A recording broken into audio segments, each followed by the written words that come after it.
ശ്രീ മഹാഗണപതയേ നമഃ. ശ്രീ മഹാദേവ്യേ നമഃ. ശ്രീമദ്ഗുരുചരണാരവിന്ദേഭ്യോ നമഃ. ശ്രീമത്ത്രിപുരസുന്ദര്യൈ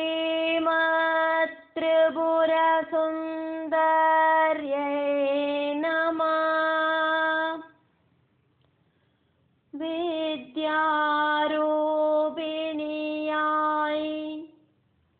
പ്രഭാതസമയേ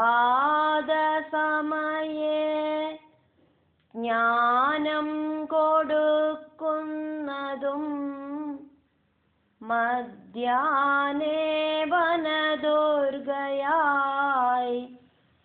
ഫലവിധാഭീഷ്ടങ്ങൾ നൽകുന്നതും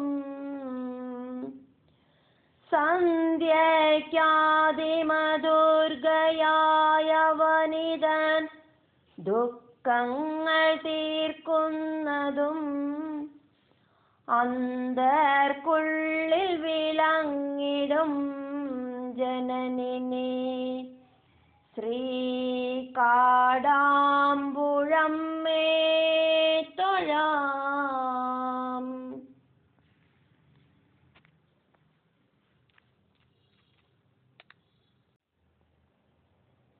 ശ്രീ മഹാഗണപതയേ നമഃ. ശ്രീ മഹാദേവ്യേ നമഃ. ശ്രീമദ്ഗുരുചരണാരവിന്ദേഭ്യോ നമഃ. ശ്രീത്രിപുരസുന്ദര്യൈ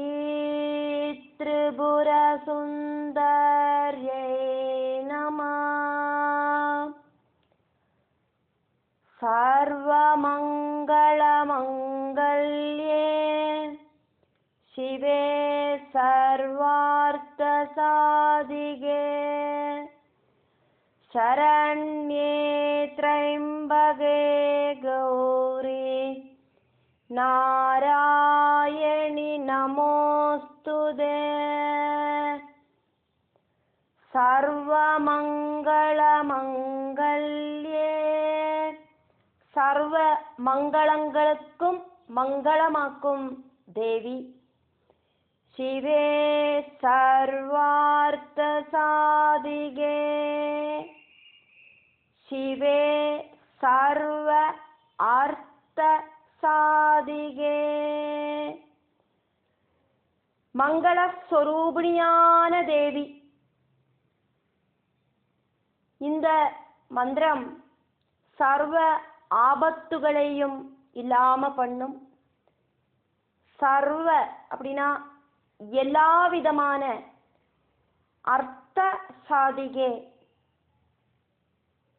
அர்த்தங்களும் புருஷார்த்தங்கள் 4 அர்த்தார்த்தம் காமார்த்தம் தர்மார்த்தம் மோட்சார்த்தம் இதெல்லாம் தரது അമ്പാളാക്കും. ശരണ്യേ ആർക്ക് വേണമെന്നാലും അമ്പാളെ ശരണം പ്രാപിക്കലാം. ത്രയംബകേ അമ്പകം ചനന കണ്ണ് 3 കണ്ണുകൾ ഇരിக்கிற ദേവി. അഗ്നിയായിട്ടും സൂര്യനായിട്ടും ചന്ദ്രനായിട്ടും 3 കണ്ണുകളാക്കും ദേവിക്ക് ഉള്ളത്. கௌரி சொன்னா இங்க தேவி. நாராயணி அப்படின்னாக்கா നരന്മാർക്ക് ലക്ഷ്യമായിട്ട് ആധാരമായിട്ട് இருக்கிற சக்தி ஸ்வரூபிணியான தேவி நாராயணி. நாராயணன் அப்படிங்கிற பிரம்மத்திலேருந்து, அப்படி இல்லைனா பரமசிவன் அப்படிங்கிற பிரம்மத்திலேருந்து மாயாசக்தியான அந்த சக்தி பாவம் அந்த நாராயணியாக்கும் அப்படின்னாக்கும் சொல்லப்படுறது.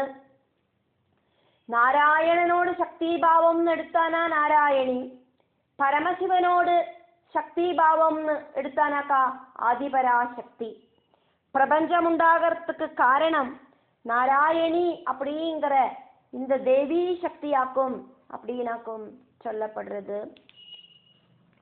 நிஷ்கள பிரம்மஸ்வரூபனாயிருக்கிற பரமசிவன் சக்தி ஸ்வரூபிணியான ஆதிபராசக்தியோடு கூடி சேர்ந்திருந்தா மாத்திரம்தான் இந்த பிரபஞ்சம் சலிக்கும். பிரபஞ்சத்துல சிருஷ்டி ஸ்திதி சம்ஹாரங்கள் எல்லாம் நடத்துறதுக்கு பரம்பொருளுக்கு திராணி உண்டாகணுமானா சக்தியா இருக்கிற தேவி சேர்ந்து நிற்கணும். அதல்லாதக்கு பரம்பொருளுக்கு சலனம் உண்டாகாது. பிரம்மா விஷ்ணு ருத்ரர்கள் இப்படி இருக்கிற தேவதைகள் கூடியும் அம்பாளை பூஜிக்கிறா, நமஸ்காரம் பண்றா. தேவியை நமஸ்காரம் செய்யறதுக்கோ ஸ்துதிக்கிறதுக்கோ பூர்வ ஜென்ம சுகிருதம் மஸ்ட். சுகிருதம் செய்யாத ஒருவனுக்கு தேவி ஸ்தோத்திரங்களை காதை கொடுத்து கேட்கறதுக்கு கூடியும் சாத்தியமாகாது. ஈஸ்வரனுக்கு இச்சாசக்தி அப்படிங்கிற ஆசிரயத்துவம் இருக்கிறதால சிவத்துவம் பிரகடமாகிறது. பரபிரம்மஸ்வரூபமான சிவன் சக்தி ஸ்வரூபமான ஆதிபராசக்தியோடு கூடி சேர்ந்தா மட்டும்தான் இந்த பிரபஞ்ச சிருஷ்டி ரூபத்துக்கு உள்ள திராணி அப்படிங்கிறது சிவனுக்கு கிடைக்கும். சக்தியிலேந்து வேறிட்டு சிவனுக்கு சலிக்கிறதுக்கு சாத்தியமில்லை.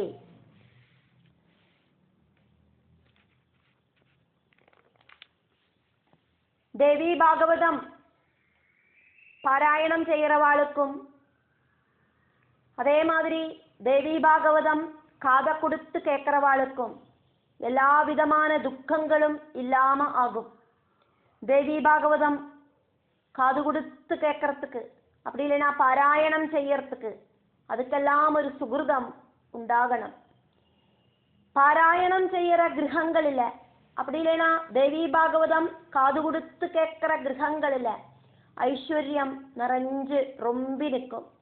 புருஷார்த்தங்களில அர்த்தசாஸ்திரமாயிருக்கிற தனதானிய சம்பத்தை தரதுக்கு ரொம்ப சிரேஷ்டம் அப்படிங்கிறது தேவி பாராயணமாக்கும். லௌகீக அர்த்தங்களும் மோட்சார்த்தங்களையும் தேவி தரா அப்படின்னாக்கும் சொல்லப்படுறது. ஸ்ரீசக்கரத்துல சிவன் அப்படிங்கிற சப்தத்தால அந்த ஸ்ரீசக்கரத்தோடு மத்தியத்துல 4 திரிகோணங்கள் இருக்கிற அர்த்த சக்கரம் வர்ணிக்கப்படுறது. சக்தி சப்தத்தால ஸ்ரீசக்கரத்துல 5 திரிகோணங்கள் இருக்கிற அர்த்த சக்கரம் வர்ணிக்கப்படுறது. இந்த 2 சிவனும் சக்தியும் சேர்ந்து இருக்கிற அர்த்த சக்கரங்கள் சேர்ந்து 9 திரிகோணங்கள் இருக்கிற ஸ்ரீசக்கரம் உண்டாகிறது.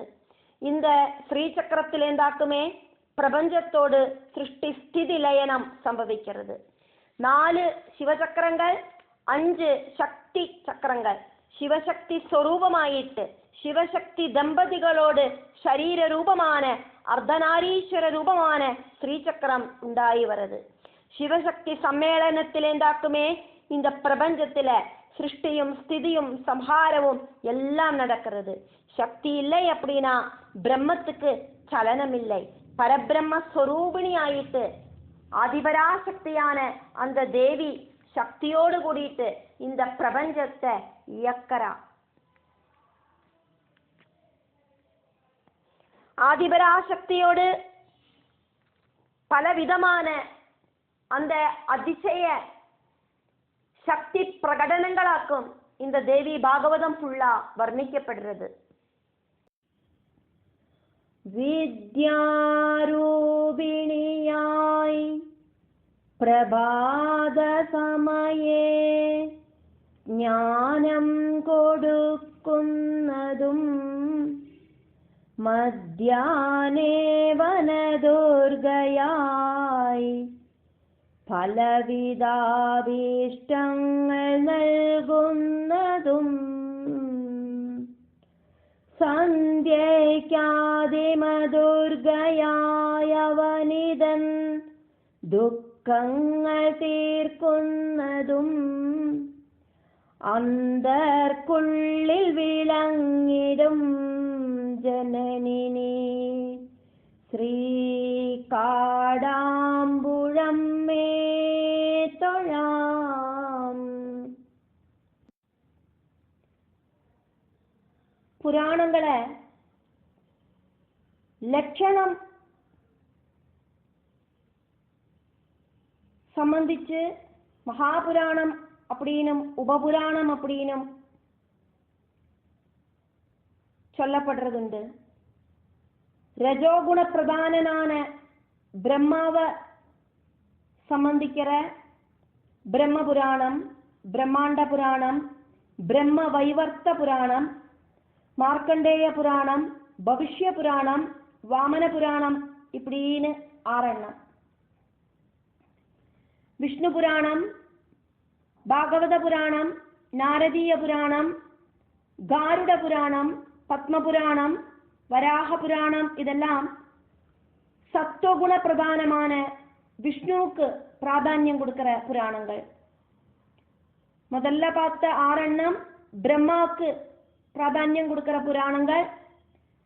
இப்ப சொன்னது விஷ்ணுவுக்கு பிராதானியம் கொடுக்கிற புராணம். தமோகுண பிரதானனான சிவனுக்கு பிராதானியம் கொடுக்கிறதாக்கும் வாயு புராணம், லிங்க புராணம், ஸ்கந்த புராணம், அக்னி புராணம், மத்ஸ்ய புராணம், கூர்ம புராணம் இதெல்லாம். இந்த 18 எண்ணமாக்குமே மகாபுராணங்கள் அப்படின்னு சொல்லப்படுறது. பிரம்மா, விஷ்ணு, சிவன் இவா 3 பேரு சம்பந்திச்ச புராணங்கள்.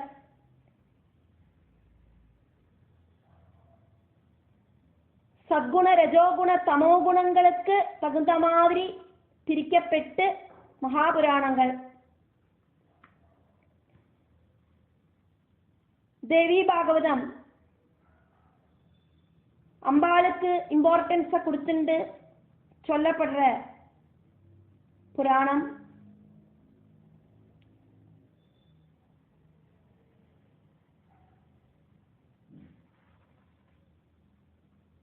சர்க்கம், விசர்க்கம், ஸ்தானம், போஷணம், ஊதிகள், மன்வந்தரம், ஈசானுபத, நிரோதம், முக்தி, ஆசிரயம் இப்படின்னு 10 லட்சணங்களாக்கும் புராணங்களுக்கு இருக்கு.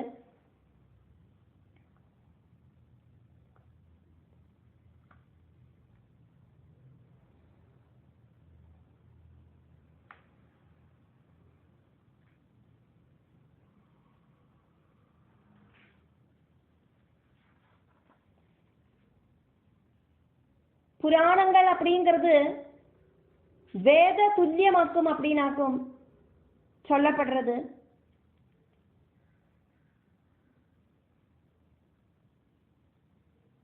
பஞ்சம வேதம் அப்படின்னும் சொல்லப்படுறது. புராணங்களோடெல்லாம் பேசிக் அப்படின்னு பார்த்தானாக்கா, அடிஸ்தானம் அப்படின்னு பார்த்தானா அது தர்மமாக்கும். நைமிஷாரண்யத்துல வச்சு சூதனும் ரிஷிகளும் தம்மில நடத்துற பேச்சுவார்த்தை மாதிரியாக்கும் புராணங்கள் எழுதப்பட்டிருக்கு.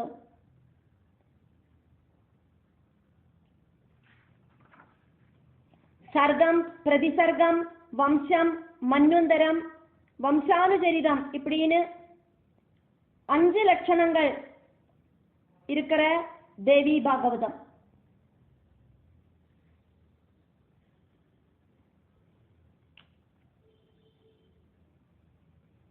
சர்வவியாபியும் நிர்குணையும் நித்தியுமான பரமேஸ்வரி.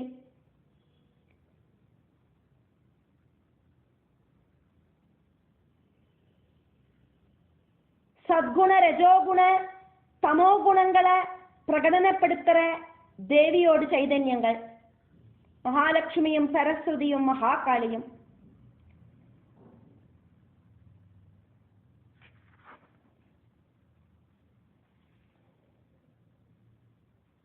ஸ்ரீமத் தேவி பாகவதத்துல ஸ்பஷ்டமாயிட்டு ஒரு சில விஷயங்கள் இருக்கு.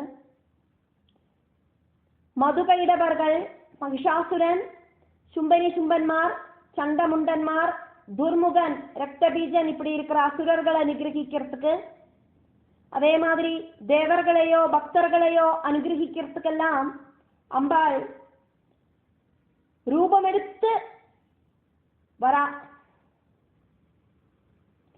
தேவி சத்ரு சம்ஹாரம் நடத்துறது பல ரூபத்திலேயாக்குமே. அதுக்காக அம்பாள் பல ரூப பாவங்களை ஸ்வீகரிக்கிறா. சில டைம்ல சத்ரு நிகிரகத்துக்கான சக்திய அடுத்த வாளுக்கு கொடுக்கவும் செய்வள். மது கைடவர்களை வதிக்கிறதுக்கு தேவி விஷ்ணுவுக்கு தேவையான சக்தியையும் ஹெல்ப்பையும் கொடுக்கறா. ஆனா மகிஷாசுரனை நிகிரகிக்கிறதுக்கு தேவி உக்ரமூர்த்தி ஆயிட்டு பிரகடனமாகறா. சும்பனி சுப்பன்மாரேயும் சண்டமுண்டன்மாரேயும் தேவி அவதாரம் பண்ணி நிகிரகிக்க வக்கஞ்சாரா. பக்தர்களை அனுகிரகிக்கிறதுக்கும் பக்தர்களோடு சத்ருக்களை நிகிரகிக்கிறதுக்கும் தேவி ரூபம் எடுத்து வரா. சுதர்சனனை அனுகிரகிக்கிறதுக்கும் சத்ருக்களை சம்ஹரிக்கிறதுக்கும் தேவி சிம்மவாகினி ஆயிட்டு ஆவிர்பவிக்கிறா. சத்ரு சம்ஹாரத்துக்காயிட்டு பல விதத்துல இருக்கிற ரூபபேதங்கள் எடுத்துட்ட தேவி வரத நமக்கு இந்த தேவி பாகவதத்துல பார்க்க முடியும்.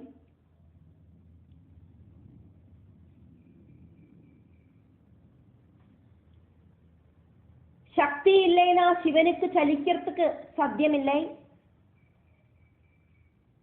சிருஷ்டியோடு ஆரம்பத்துல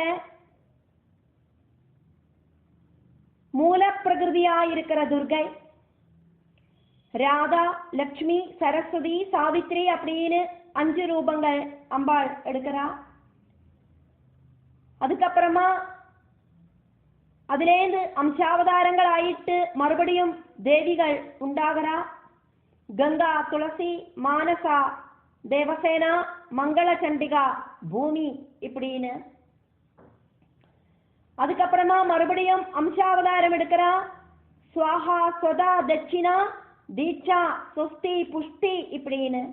இப்படி நிறைய நிறைய மூர்த்தி தேவி பாதங்கள் உண்டாகிறது. இப்படி இருக்கிற முக்கியமான 36 தேவி பேதங்களாக்கம் உள்ளது. இவாளை உபாசிக்க வேண்டிய விதிகள், பூஜா திரவியங்கள், அதுக்கான மந்திரங்கள், ஸ்துதிகள் இதெல்லாமும் சொல்லப்படுறது.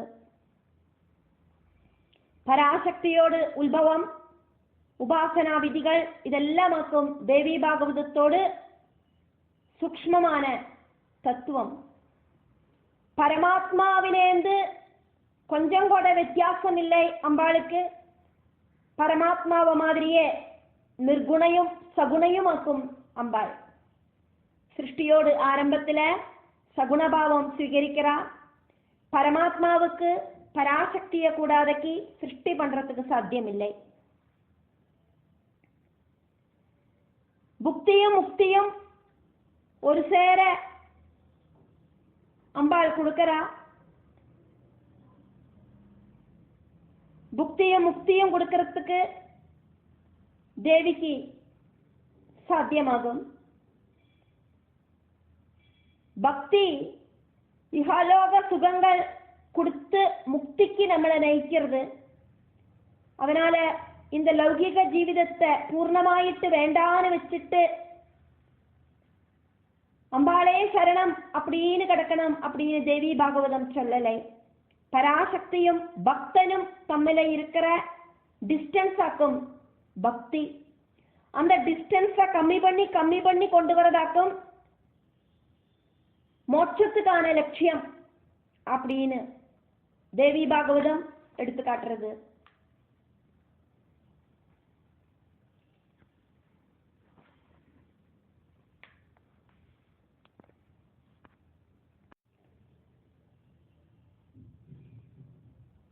பரமசிவனோடு அர்த்த ரூபமான தேவியோடு சக்தியால பிரம்மா சிருஷ்டி பண்றார், விஷ்ணு பரிபாலனம் பண்றார், பரமசிவன் சம்ஹாரம் நடத்துறார். ஓரோ தேவர்களும் அவளோட டியூட்டிகள் செய்யறது சிவனும் சக்தியும் ஒரு சேர சேர்ந்து இருக்கிறதையாக்கும். பூர்வ ஜென்ம புண்ணியம் இருந்தா மட்டும்தான் தேவியை ஸ்மரிக்கிறதுக்கு கூடியும் சாதிக்கும்.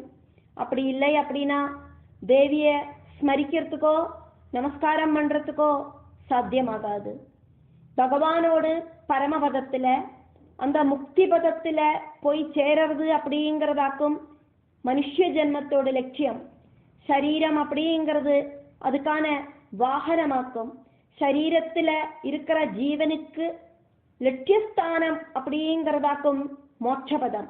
அதுக்காக நமக்கு ரொம்ப ரொம்ப சிரேஷ்டமான மனுஷ ஜென்மம் கிடைச்சிருக்கு.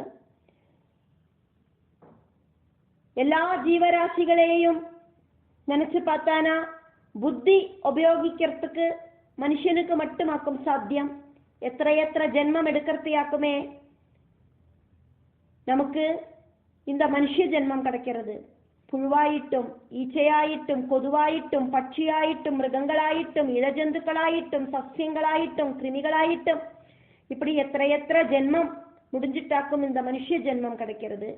இந்த மனுஷ ஜென்மம் பாழாக்கி களையாதக்கி பகவானை கூப்பிடுறத அடுத்த ஜென்மங்களிலேயும் பகவானை கூப்பிடுறதுக்கு சாதிக்கும். அப்படி பூர்வ புண்ணிய பலமாயிட்டு தேவியை பூஜிக்கிறதுக்கும் நமஸ்காரம் பண்றதுக்கும் சாத்தியமாகிறது.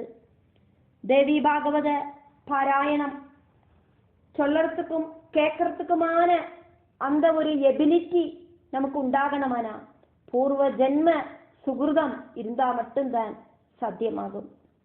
ஆதிபராசக்தியோடு அனுகிரகத்தால தேவி பாகவதம் ஆரம்பிக்கிறோம்.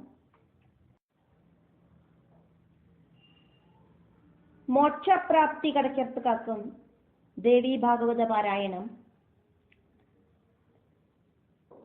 நம்மளோட வாழ்க்கையில பல பல ஆசைகளும் நமக்கு உண்டாகிறது கர்மவாசனைகள் வழியாக்குமே.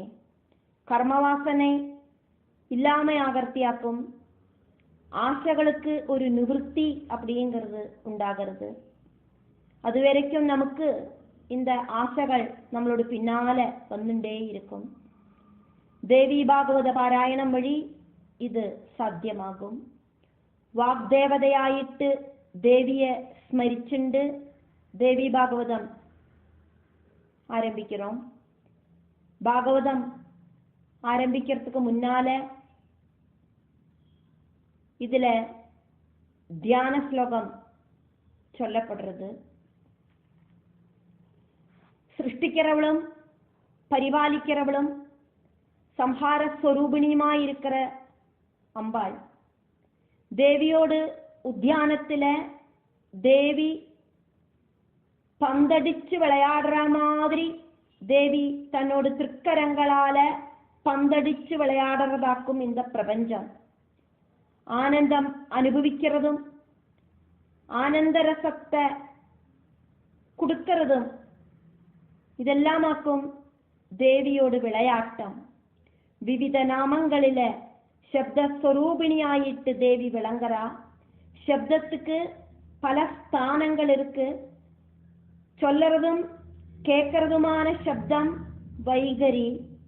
சொல்லறதுக்கு முன்னால இருக்கிற சிந்தனை, அதே மாதிரி சொல்லறத கேட்டுட்டு உள்ள சிந்தனை, இதெல்லாம் மத்தியமா. நன்னா சிந்தனை பண்ணி கேட்டதும் சொன்னதுமான விஷயங்கள் தெரிஞ்சுக்கிறது பஷ்யந்தி. இதுக்கெல்லாம் அப்பாற்பட்ட வாக்ஸ்வரூபிணியாக்கும் பரா. பரா பிரத்யக்ஷிதி ரூபா பஷ்யந்தி பரதேவதா அப்படின்னு லலிதா சகஸ்ரநாமத்துல பிரம்மா விஷ்ணு ருத்ரர்கள் நமஸ்காரம் பண்ணற தேவி. அப்படி நம்ம நல்லதை சொல்லறதுக்கும் நல்லதை கேட்கறதுக்கும் நல்லதை சிந்திக்கிறதுக்கும் தேவியோடு அனுகிரகம் உண்டாகணும். நம்ம சொல்லறதும் கேட்கறதுமான வாக்குகள் நல்ல சிந்தனைகளை உண்டாக்கட்டும் அப்படின்னு அம்பாள்கிட்ட பிரார்த்தனை பண்ணலாம். அதுக்கு தேவியோடு அனுகிரகத்துக்காயிட்டு பிரார்த்தனை பண்ணலாம். வாக்தேவி இந்த தேவி பாகவதத்தை தடங்கள் இல்லாம சொல்லறதுக்கான அனுகிரகத்தை தரட்டும்.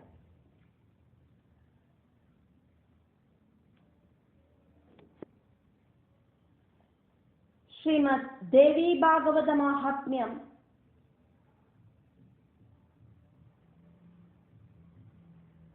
प्रथम अध्यायम देवी भागवत महात्म्य वर्णनमक्कुम पात्तुंडिरुक्कोम. सृष्टौ या सर्गरूपा जगद अवनविधौ पालिनी या च रौद्री संहारे च अभि यस्या जगद इदम अखिलम क्रीडनम या पराख्या पर आख्या पश्यन्ति मध्यमा अधो तदनु भगवती वैगरी वर्णरूपा सह अस्मद् वाजं प्रसन्ना विधिहरि गिरिशा आराधिता अलंकरोतु. सृष्टौ व्यासर्गरूपा जगदवनविधौ पालिनीया च रौद्रे संहारे चापि यस्या जगदिदमखिलं क्रीडनं या पराख्या पश्यन्ति मध्यमादो तदनु भगवते वैगरी वर्णरूपा सास्मद्वाजं प्रसन्ना विधिहरि गिरिशाराधितालंकरोतु.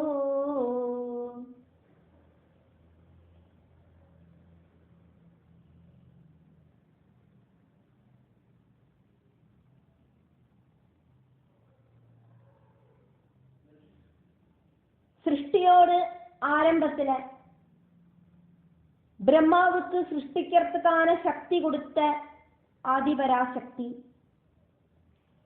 ஜகத் அவனவிதௌ உலகத்தை காப்பாத்துறதுக்குள்ள பாலினி பரிபாலன சக்திய மகாவிஷ்ணுவுக்கு கொடுத்த ஆதிபராசக்தி யா च रौद्री संहारे संहाரம் செய்யறதுக்காயிட்டு ருத்ரனுக்கு ரௌத்ரி சக்தியை கொடுத்த ஆதிபராசக்தி.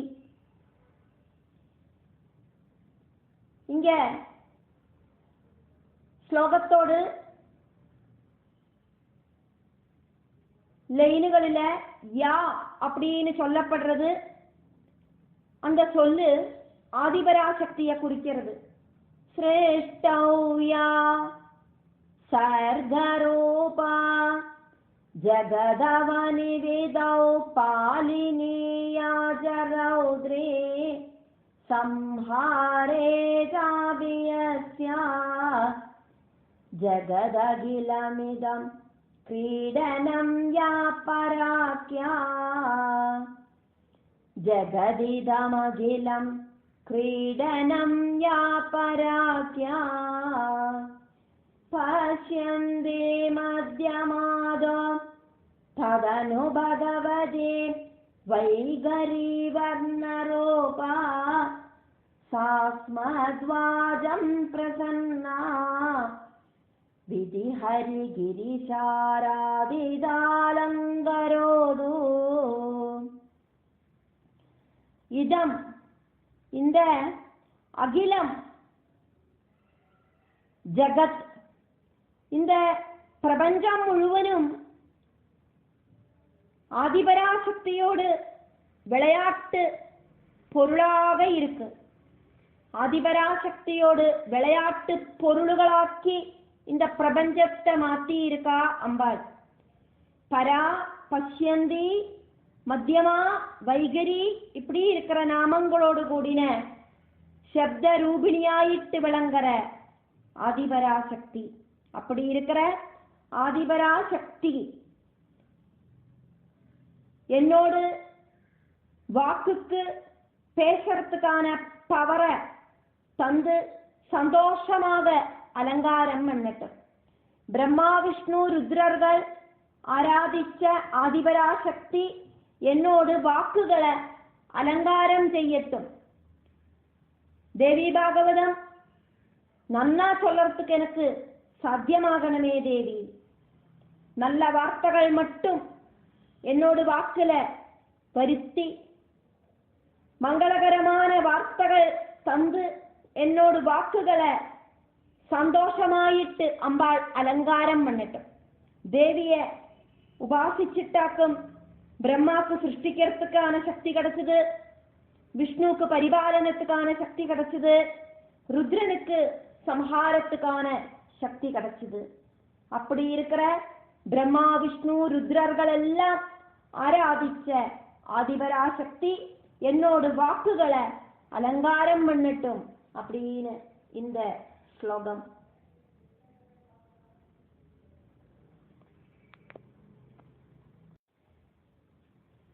ஸ்லோகம் 2.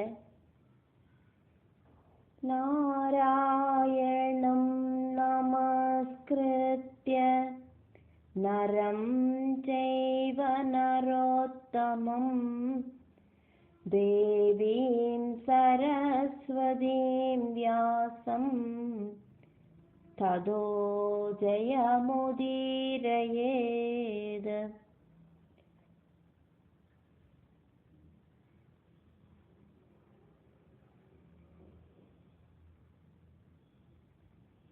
வைஷம்பாயனன் பரீட்சித்து புத்திரன் ஜனமேஜயனுக்கு மகாபாரதம் உபதேசிக்கிறத சொல்லுற ஸ்லோகமாக்கும் இது.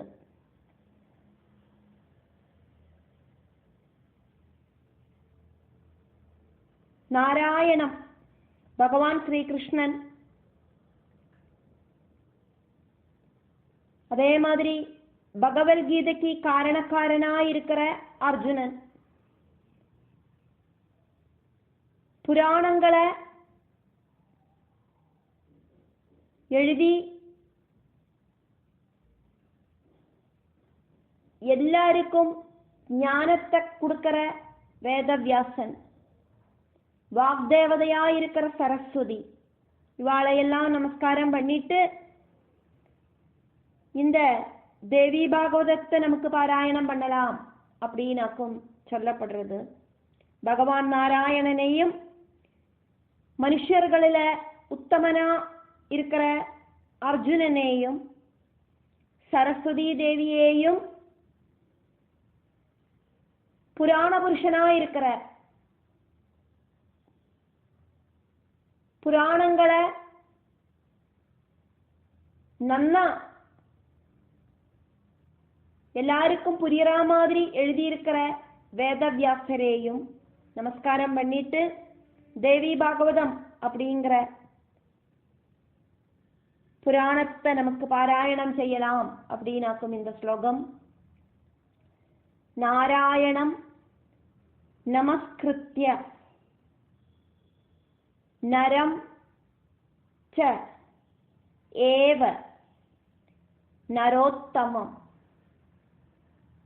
தேவீம் சரஸ்வதீம் வியாசம் ததஹ ஜயம் உதீரயேத். நாராயணம் நமஸ்கிருத்ய நரம் சைவ நரோத்தமம் தேவீம் சரஸ்வதீம் வியாசம் ததோ ஜயமுதீரயேத்.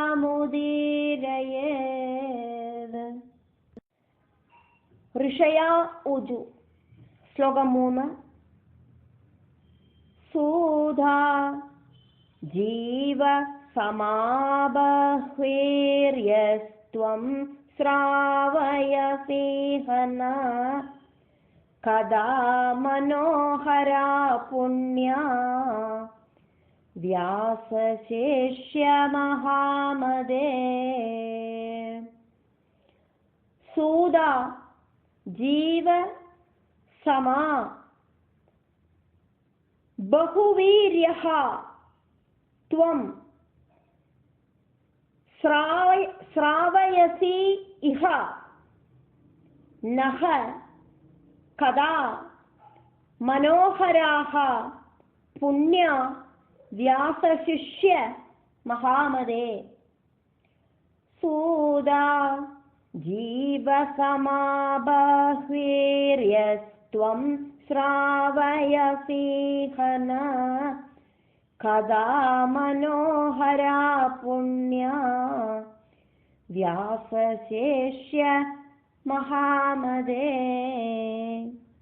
ரோமஹர்ஷனனோட புத்திரன் சூதன் புராணங்களை ரொம்ப ஸ்ரத்தையா கேட்டு படிச்சு எல்லாருக்கும் சொல்லி கொடுக்கறதுக்கு எபிலிட்டி இருக்கிற சூத பௌராணிகன் வியாசனோட சிஷ்யன். டைரக்ட் ஆயிட்டு 18 புராணங்களும் வேதவியாசன் கிட்டேந்து படிச்ச சிஷ்யனாக்கும் சூதன். பிராமணன் அல்லாத சூதன் பகவத் கதைகள் சொல்லறதுக்கு நைமிஷாரண்யத்துக்கு வந்து சேர்ந்தோன வேத வித்துகளான பிராமணா சூதனை பகுமானிச்சு உட்கார வச்சு கதைகள் சொல்லறதுக்கு சொல்லறா. அவ இதுவரைக்கும் படிச்ச படிப்பொன்னும் ஒரு படிப்பாயிட்டு அவளுக்கு தோணலை. சாஸ்திரங்கள் அவளுக்கு திருப்தி கொடுக்கலை. சூத பௌராணிகளோடு அப்பாவோட பேரு ரோமஹர்ஷனன். ரோமம் அப்படின்னா முடி, ஹர்ஷனம் அப்படின்னா எழுந்து நிற்கிறது. சரீரத்துல சகல ரோம கூபங்களும் ஹர்ஷனம் செஞ்சு நிக்கிற மாதிரி, எந்திருந்து நிக்கிற மாதிரி, சந்தோஷத்தால உயர்ந்து நிக்கிற அந்த அவஸ்தையில கதை கேட்கிறவா ஆயித்தீருவா அப்படின்னு அர்த்தம். ரோமஹர்ஷனன் கதை சொல்லத்த அந்த சதசில இருக்கிறவா அத்தனை பேருக்கும் உடம்புல ஒரு புல்லரிப்புண்டாகும் அப்படின்னாக்கும் சொல்லப்படுறது. பகவத் கதைகள் கேட்கறத புலவாங்கிதம் உண்டாகும் அப்படின்னு அர்த்தம். பஹ்வீஹி சமாஹா, நிறைய காலமாயிட்டு நீங்கள் இப்படி கதை சொல்லி நடக்கிறேனே அப்படின்னாக்கும் சௌனகாதி மகர்ஷிகள் சூதன் கிட்ட சொல்றது. எத்தனையோ டைம்ல இங்க வந்து நிறைய பகவத் கதைகள் எல்லாம் நீங்கள் சொல்லி தந்திருக்க. மனோகராக, மனச அப்படியே லயிக்கிற மாதிரி, மனச அப்படி திருடிண்டு போற மாதிரி கதைய சொல்லு சூதா அப்படின்னு சௌனகாதிகள் சூதன் கிட்ட சொல்லறதையாக்கும் இங்க நம்ம பார்த்துட்டு இருக்கோம். சௌனகாதிகள் சூதனை கூப்பிடுறா சூதா அப்படின்னு.